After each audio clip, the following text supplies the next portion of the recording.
After the ride, we decided to eat some food. To do this, we crossed the bridge from Nyhavn to get a famous burger from the gasoline grill. Alright, so we're here in Copenhagen. We're crossing the bridge near Nyhavn, and then our task is to find some fine Danish pastry, and I'm looking for the hamburger. Pastries and hamburgers. Yeah, that's what we're gonna do. You know, One of each, please. you're a pastry person, I'm a meat person, so I would like to have some fine burger. We are heading to the famous fast food stand Gasoline Burger. The first gasoline grill opened very quietly in April 26, 2016. No press, no advertising, just a small note on Klaus' personal page saying to stop by for a burger. It was sold out on the first day and has been sold out ever since. Today, Gasoline Grill owns and operates 7 locations in Copenhagen.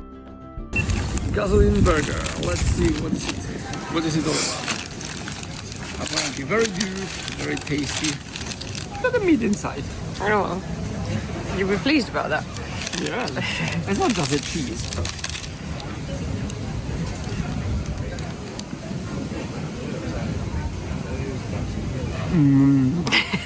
It's nice. It's nice and also warm. Juicy. Good, isn't it? Surprisingly good. It looks like just regular burger. Nothing special about it. The temperature outside seems to be dropping, so we decide to warm up a bit in one of the local cafes and try the famous Danish pastry. I must admit that Danish pastry puts a smile on my face. I like it. I like it. They make their Danishes with cardamom rather than cinnamon, which I like. They're not super sweet, which I think probably a lot of American tourists don't like, because we had a cinnamon roll at Cinnabon in Florida, and it was absolutely doused in liquid icing, so it was so sweet, whereas these are not, and I like that. And each bakery seems to have maximum sort of 10-15 items that they serve, which are done really well, whereas in the UK we tend to find we have like many options, not done quite as well as this. So I think the less on the menu the better. So basically what we've done today, so far we had awesome day, which is only 1 o'clock. So in the morning we went for a breakfast, which was just generally average breakfast, nothing special, but fill us up with energy. And later on we went for the boat tour, which was very cool. We highly recommend this kind of activity because you can see a lot. The boat takes you around the canals. You can have guided tour where the people tells you what you're seeing. So definitely something worth doing when you come here to Copenhagen. One tip though, we are here in October and it's quite chilly. The temperature outside is not super cool, it's about 12 degrees. However, the wind is really cold. So therefore take extra layer with you and wear gloves and hat because it's going to be cold. But very nice place to visit. We are on our way to the Freetown Christiania. It's a little bit weird, I would say. But we're going to give it a go. We want to see what is it all about. The town is located in the middle of the city. The Freetown of Christiania is the result of the squatters taking over an old military barrack back in 1971. Today Christiania is one of the most popular attractions of Copenhagen and the most loved green getaway for Copenhageners. We are in Christiania. It's a very bizarre place. It's quiet. It's covered by graffiti, the wall art, another thing. It's meant to be kind of independent part of the city where people pretty much do what they want. It's interesting, it's very different. It feels a bit strange, but at the same time it feels safe. In the Freetown you will find free concerts, shopping, a wide variety of food, huge green areas to walk or relax, and of course the infamous Pusher Street or Green Light District, known from its hash trade. Saying that, the open trade of cannabis was shut down in April 2024. Alright guys, we're here in Christiania. It's a very unusual place, definitely worth visiting. It's different than we've been before. It seems to be like a town within a city where everybody lives their own lives and they don't mind anybody else's business. Here we also stop in a local restaurant, if you can call it that, to try the famous vegetarian soup. Again, I'm not personally a fan of this type of delicacies, but I decided to try it. So we are in one of the local, what do you call it, restaurant, bars. It's a very formal name for the place because it's a different restaurant than any other. It's peaceful, nice inside, and they serve good food. Interestingly, this is vegetarian restaurant or vegan. And normally we don't visit places like this because we like meat. What do you think, Jenny, about that one? The soup is very, very good. It's very flavorsome. The bread is okay, but this is not the point. The point is the soup. Freetown of Christiania is also known for the unique rules, including no violence, guns, knives, bulletproof vest, hard drugs or stealing, no cars, everyone gets around by the bike.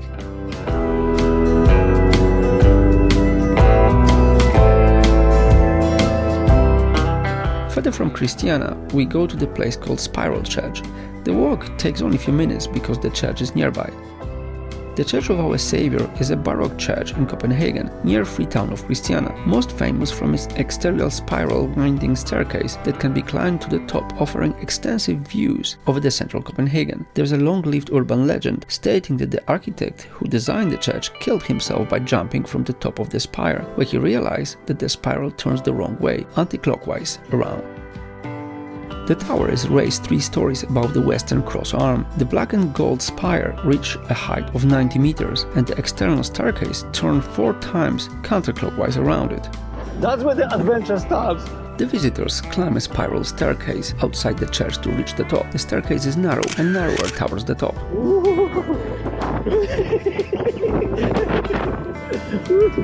This is windy! Windy. Probably we choose the worst day to climb the top of the church. What I mean here is very strong wind. The climbing itself is quite difficult and we do not recommend it for people who are not in good physical shape. This is not attraction for people with fear of heights. Wow! Amazing! The view from the top of the Church of Our Saviour is amazing and definitely worth climb. What you can expect? Well, the panoramic view of central Copenhagen, which includes the city's architecture and the nature. Some say that the view is fantastic and is one of the best views in Copenhagen. We definitely agree with this. We quickly take a few pictures and go down because staying at the top of the church in such a strong wind is definitely not a pleasure.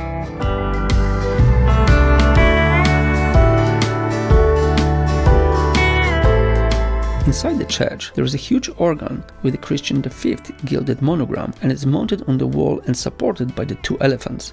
The organ has more than 4,000 pipes. The entire instrument produced the sound that was heard in the church over 300 years ago. We just visited the tower, the spiral tower, and it was windy like hell. That explains my hair. Definitely go on the top of it when it's super windy because that enhances the emotions, enhances the... It's scary like hell. It's scary like hell. You've got feeling like the top of the tower is moving from side to side. But yeah, definitely. It's not what you feel. No, it's definitely worth doing it. Like, so wait when it's super windy. Don't wait for the beautiful weather because it's pointless. You know, when it's windy, it's cool. You don't need roller coaster. Just go to the spiral tower, to the top, in the windy weather.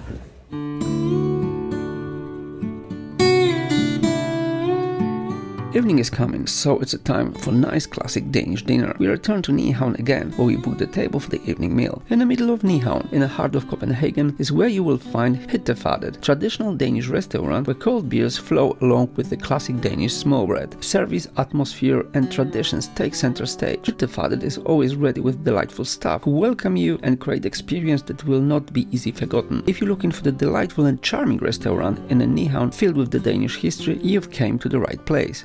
For the starter, we order beef tartar and salmon rillette. As for the main, roast pork and Danish meatballs.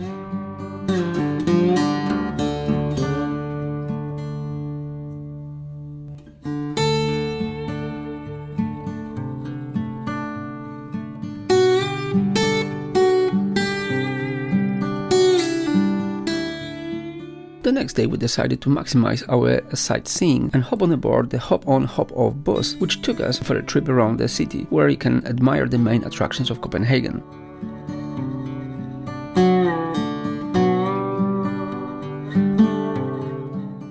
First attraction on our list is the Gothic church, also known as St. Alban's Church, locally often referred to simply as English Church, and was built from 1885 to 1887 for the benefit of the growing English congregation in the city. Unfortunately for us, during our stay in Copenhagen, the church was closed for tourists.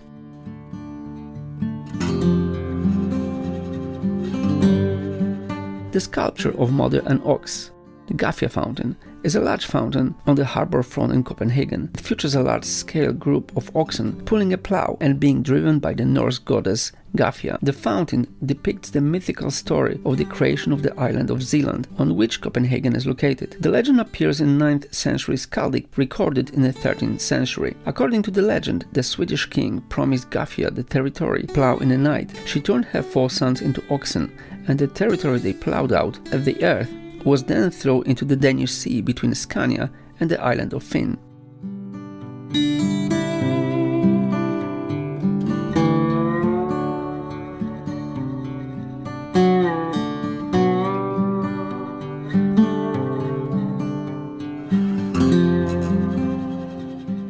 The sculpture of the Little Mermaid was inspired by Hans Christian Andersen's famous fairy tale. The sculpture of the Little Mermaid has several times been a victim of vandalism. Twice she has lost her head, once the arm was sawed off, and several times she had paint poured on her. Thankfully, she's always rescued and restored, so she can stay in her place by the water and welcome travelers to the Copenhagen harbour. The next on our list, windmill. The last windmill is located in Kastellet Fort, one of our favorite places in Copenhagen. It's perfect place to get away from the hustle and bustle of the busy city center. It's so calm and peaceful here. You can spend all morning walking down in the gardens. The Kastellet Fort, the structure is similar to the Dutch windmills, and it dates back to the 1600s. Kastellet in Copenhagen is one of the best preserved star fortresses in Northern Europe. Today, it's a very important historic place in Denmark, with a beautifully preserved public park.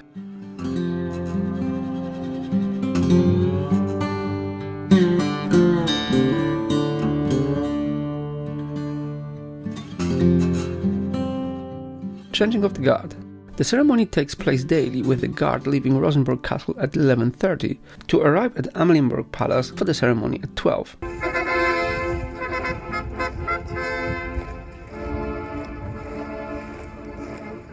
The flag of the incoming guard is picked up in the flag room and the flag march is carried out. The flag, which is the command symbol, is handed over to the flag bearer by the adjutant of duty. Afterwards, there is a changeover march between the guards being relieved and the guards coming on watch.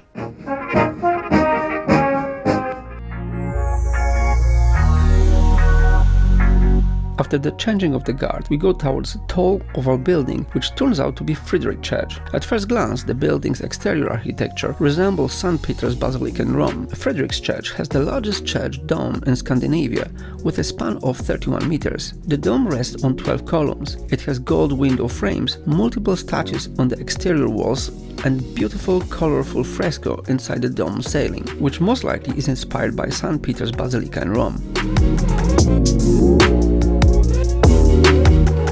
The next on our list is Church of Our Lady. Construction of the original Church of St. Mary began no later than 1187 under Archbishop Absalon. The church was located on the highest point near the new town of Haven, later Copenhagen. Absalon built many churches and monasteries, while also founding Copenhagen as Denmark's Baltic port city. After a day full of attractions, we go to the local pub where we try different types of beer and talk about our experiences. This is our last evening in Copenhagen.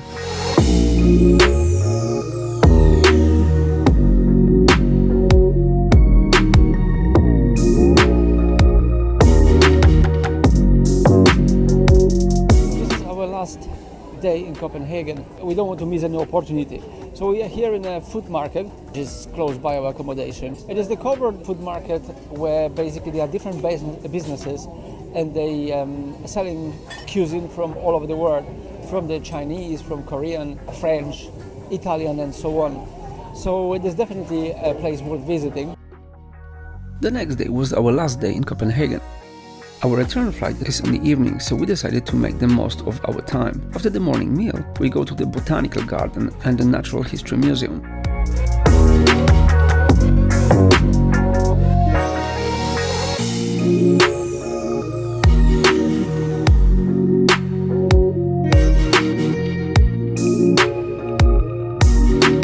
The Botanical Garden is truly impressive. The whole thing is placed in a huge glass building, from the top of which you can admire the local panorama of the surrounding gardens. It's like a journey to another world, the world of the tropical forest. For all nature lovers, this is must-see position. This is the Borealis titan plant that comes from the rainforest in Sumatra, and it only flowers every 7 to 10 years. Last time it flowered was 2020, and it gives off a foul smell like a rotting corpse to attract bugs and other carrion-eating insects. Thank you, Jenny. Always something interesting. Yes. A stay in a botanical garden is a real pleasure. You can relax here and admire exotic plants from all over the world. Visitors move through the narrow alley between lush vegetation, having the impression that they are in a jungle. From a distance you can hear the sound of birds and wild animals, which are unfortunately played from the hidden speakers, but definitely adding something to this magical place. The Botanical Garden is arranged on 2 levels. Visitors can visit the 2nd level by climbing the winding narrow stairs. It is definitely worth doing this, because this way you can admire the lush exotic vegetation from the bird's eye view. A small section of the garden is dedicated to butterflies. You can see the various species of butterflies from different parts of the world.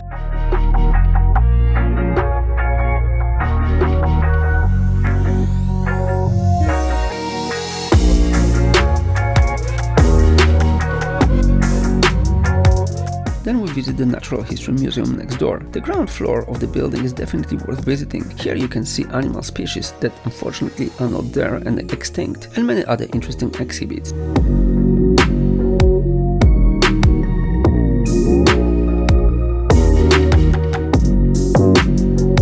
You can find a lot of information about the different animals and remains of the endemic species. There's a pleasant atmosphere here. It's a fantastic place to avoid crowds of people and relax a bit. Overall, guys, the museum is impressive, although it's not as good as the one in London.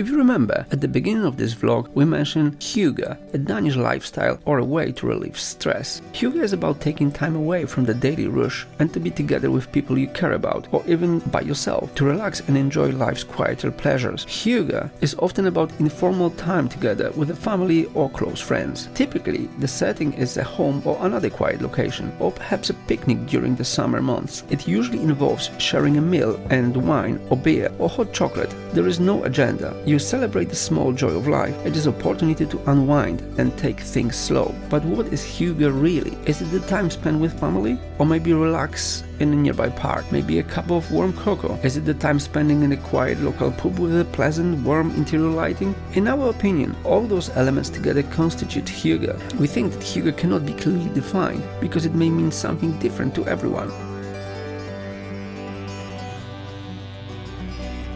Okay guys, it's time to summarize. We consider our 4-day stay in Copenhagen to be very successful. It was definitely worth visiting this vibrant city where there are 5 bicycles for every 4 inhabitants. Bicycles are everywhere. You need to be careful when you're crossing the road because the cyclists are not the biggest fan of pedestrians. This ethnically diverse city attracts visitors with the charming architecture, the beauty of local parks, monuments and culinary diversity. We strongly encourage you to visit Copenhagen. And that's it for today guys. Thank you very much for watching our vlog. We hope you enjoy watching our tour in Copenhagen. Hopefully we gave you some ideas and tips for another of your trips across the Europe. If you like our travel channel, please like and subscribe and hit this notification bell so you will never miss our new adventure. So see you again soon.